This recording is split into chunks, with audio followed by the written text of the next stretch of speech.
gülüşün nuri bakta yetiyer. Gördüm gözünde jadi aşık buldum ben.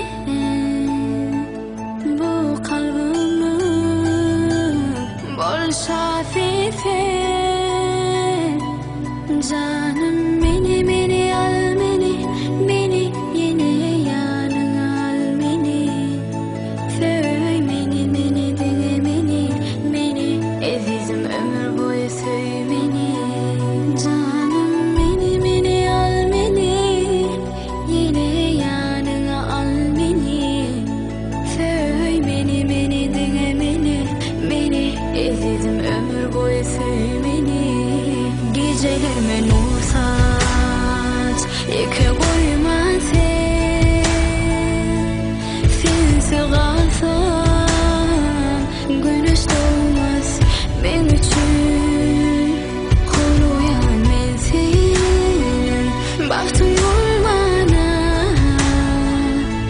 Alıp gitmeni söyle dünyaya.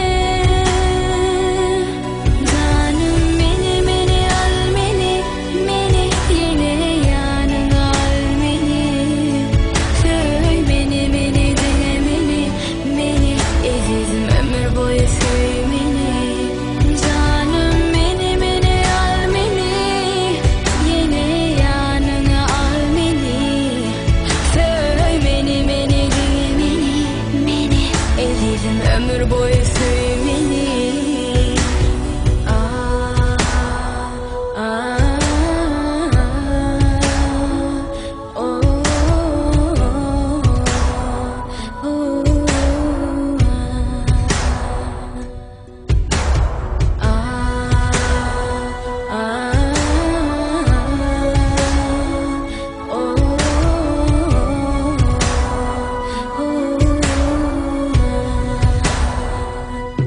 Bahtım bağlasa yarım insanı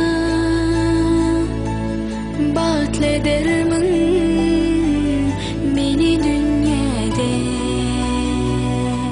Özgü yarlar görünmep benim gözlerime. Kalbimin açık